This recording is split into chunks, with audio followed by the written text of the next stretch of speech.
అయితే ఈ ఎక్కడ మళ్ళా సుప్రీంకోర్టు కూడా అడ్డుకుంటుందో ఏమో, మళ్ళీ ఎక్కడైనా సుప్రీంకోర్టు ఇన్వాల్వ్ అయిపోయి రక్షణ కల్పిస్తుందేమో అని వెంటనే దిగిండు హరీష్ రావు గారు.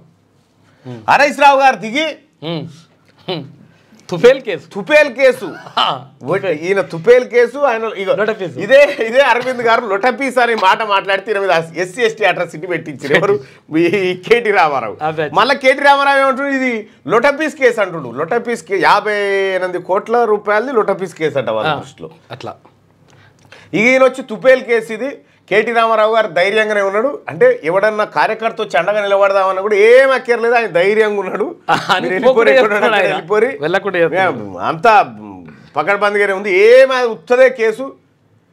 కార్యకర్త కనీసం వచ్చి అండగా నిలబడదామని పార్టీ కార్యకర్త అనుకున్నా కూడా హరీష్ రావు గారు వాళ్ళ దగ్గర రానిచ్చే పరిస్థితి లేదు.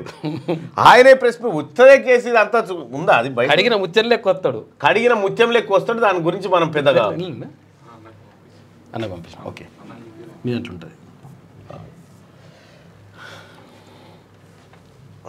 ఇగో హరీష్ రావు గారు ఏమంటున్నాయి కూడా అధైర్యపడే ప్రశ్నే లేదు. అందరము కలిసి కట్టుగా పార్టీ వీటిని ఎదుర్కొంటుంది. సో కేటీఆర్ గారు కూడా ఆయన సంపూర్ణమైన విశ్వాసంతో ఉన్నారు, మేమందరం కూడా సంపూర్ణమైన విశ్వాసంతో ఉన్నాం.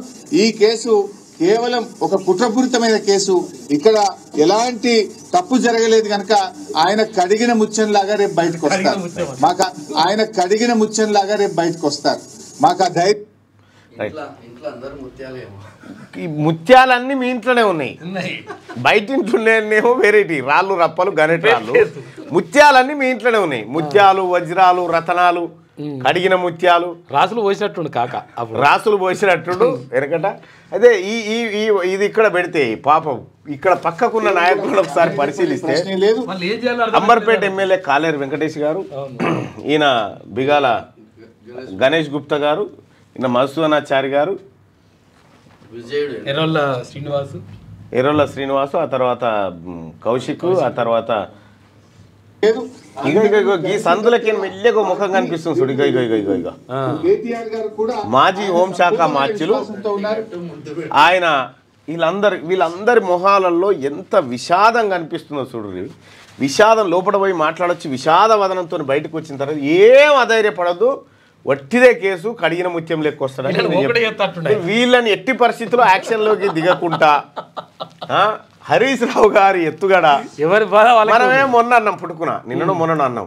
ఇప్పటిదాకా ఎందుకు మాట్లాడలే హరీష్ రావు అనగా ఊరి అమ్మాయి ఇది లేని ఒకటి అయ్యేటట్టుందిరా అని చెప్పి వచ్చినోడు రాక దీన్ని ఎట్టి పరిస్థితిలో ఎదుర్కొంటా, మీ కుట్రా గిట్రా ఇవన్నీ ఏమంటలేడు. వట్టిదే తుపేల్ కేసు అది. ఆ కేసులో వచ్చే కడిగిన ముత్యం లెక్క వస్తాడు, మాకు ఏం భయపడాల్సిన పని లేదని చెప్పి వచ్చిన కార్యకర్తను కూడా వట్టిదేనా అని వెళ్ళిపోయేటట్టు చేసిండు. సరే ఏదేమైనప్పటికీ కూడా హరీష్ రావు గారి టార్గెట్ ఏంది ఇంతకీ?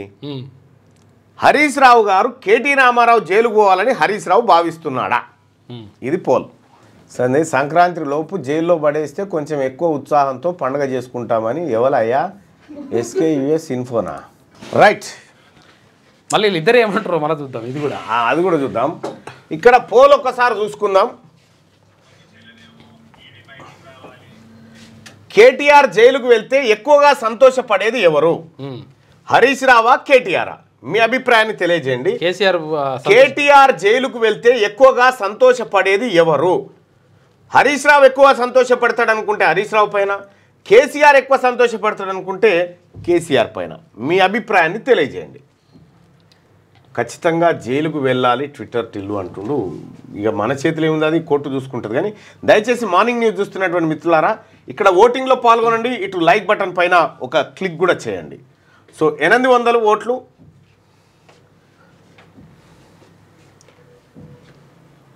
884, 941,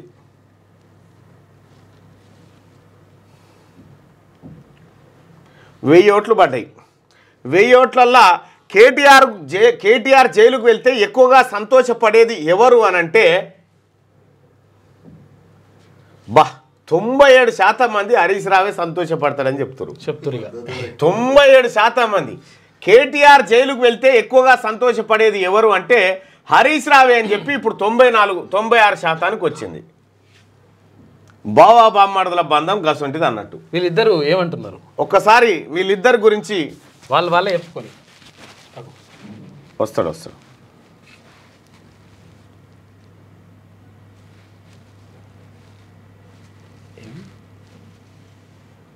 రాష్ట్ర ప్రభుత్వం నుంచి 1 రూపాయి కూడా చెల్లించలేదు, 1 రూపాయి ఇవ్వలేనప్పుడు అక్కడ అవినీతికి ఆస్కారం ఎక్కడిది? 55 కోట్లు. హరీష్ రావు ఎంత పచ్చబద్దాలు చెప్తాడంటే పచ్చబద్దాలు. హరీష్ రావు కడుపు జీరిస్తే అబద్ధాలే. రాష్ట్ర ప్రభుత్వం నుంచి 1 రూపాయి కూడా చెల్లించలేదు, 1 రూపాయి ఇవ్వలేనప్పుడు అక్కడ అవినీతికి ఆస్కారం ఎక్కడిది? 55 కోట్లు అర్జెంట్ కట్టాలంటే కట్టినాం. అరవింద్ కుమార్ గారు ఫైల్ పంపిండ్రు, నేను సంతకం కూడా పెట్టిన. విచారణకు కేటీఆర్ గారు వెళ్లారు, ఎట్టి పరిస్థితుల్లో విచారణకు మేము వెనుక వెళ్ళట్లేదు. ఈ విచారణకు కేటీఆర్ సహకరించలేదు, న్యాయవాదులను తీసుకువచ్చి. అయితే విషయం ఏంటంటే దీని ఇంటెన్షన్ ఏంది, మనకేమో కేటీఆర్ను కాపాడుతున్నట్టుగా కానీ కాదు. 1 రూపాయి అవినీతి జరగలేదంటే ఆయన బామ్మర్ది చెప్పింది అయితే బయట ఉందిగా, నేనే ఇచ్చినా అని, అది ఉన్నదని తెలిసి ఈయన ఈ డైలాగ్ చెప్పిండు. ఇక ఆడుకోర్రా మా బామ్మర్దిని అన్నట్టుగా. అవి ఏమీ లేదు, ఇక ఇది ఈడీ విచారణకు రాలేను, డ్రామారావు డబుల్ యాక్షన్ నాడు. నేను కడిగిన ముత్యాన్ని నేను విచారణకు రాను, దమ్ముంటే అరెస్ట్ చేసుకోండి, నన్ను అరెస్ట్ చేయకండి, జైల్లో యోగా చేసుకుంటా, నా మీద కేసు కొట్టేయండి. ఇది డ్రామారావు డబుల్ యాక్షన్. విచిత్ర సోదరులు అనేటువంటి ఒక సినిమా ఉంది కదా, అందులో ఇద్దరే ఉంటారు, ఇద్దరు ఉంటారు కదా విచిత్ర సోదరులు. దాన్ని మించిన సినిమా ఇల్లది. ఇప్పుడు పాపం డైరెక్టర్ శంకర్ గారు ఏదో సినిమా తీసిండు చూడు, ఏది రెమో అంటాడు చూడు, ఒకటి ఏంది అది, అపరిచితుడు. అపరిచితులో 3 క్యారెక్టర్లు ఉంటాయి, ఈ 30 ఉంటాయి. రెమో, రాము, అపరిచితుడు. ఈ రాము డ్రాము వీళ్ళు ముగ్గురు ఉంటారు ఇంట్లో కూడా.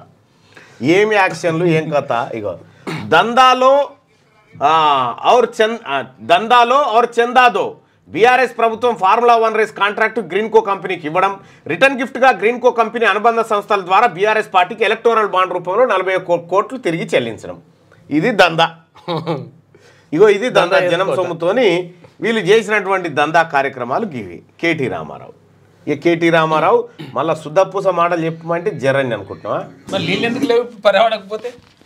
ఇక మొత్తం ఇదే తిర్రి మాటలే. ఇంకా జనం నమ్ముతారు, ఇంకా మా ఇంట ఇంకా కొన్ని గొర్రెలు మిగిలినగా ఆయన అంటుండ్రు. ఎవరు నమ్మించినా ఎవరు నమ్మే పరిస్థితిలో లేడు డ్రామారావు గారు.